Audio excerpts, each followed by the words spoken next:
Peggy 16.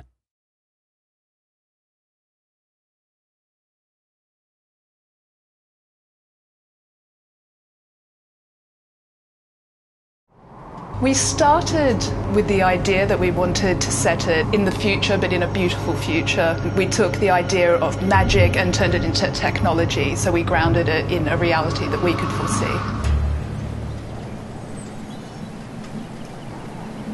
Enslaved World is a world that, on one hand, is incredibly ugly. It's destroyed, it's full of old relics. It's kind of post-apocalyptic. Nature has retaken the planet, so where there was man-made structures, buildings, roads, cities, nature has now overcome. What would take for the world to end and become like that? So we did a timeline from now to about 150, 200 years and marked the different events that would need to happen to get to that point. You know, it's after the machine wars have happened, it's after swine flu has killed us all, it's after all commerce has collapsed, and people have effectively become irrelevant. But on the other hand, it's also a place that's incredibly beautiful to look at. Usually when you see an apocalyptic world, it's grey and brown and desolate. What we don't like usually is monochromatic games. People have a tendency to think that if humanity dies, then the world dies with them, and it's totally the opposite that's true.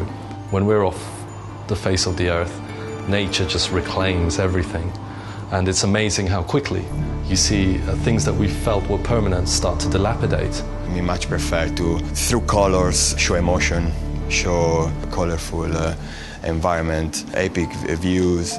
Larger than life, you know, everything's richer than you imagine. You know, if we're going to add atmospherics or lens flares to the game, or fog, or transmit kind of lighting through leaves and through skin, let's look at how we can actually do that physically correct, and then let's ramp that up, because that's the style we're trying to go for. You know, it's believable, but it's richer and larger than life.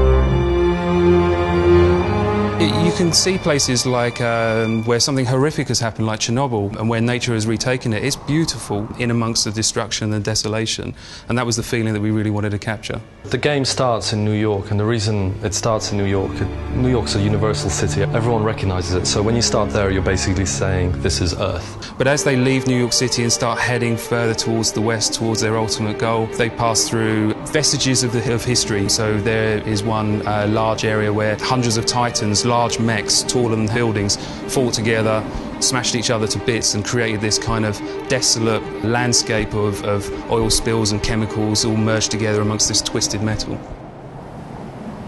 When you go through later levels, you know, things start to get even more kind of grander and a bit more fantasy. It'll at least be remembered when you play it. Like, there'll be imagery, there'll be sounds, there'll be an experience about it that then becomes part of you. That's how you kind of immortalize your games. And that's what we're trying to achieve. Make a game that we would want to watch, play, touch, hear, see. That's our objective.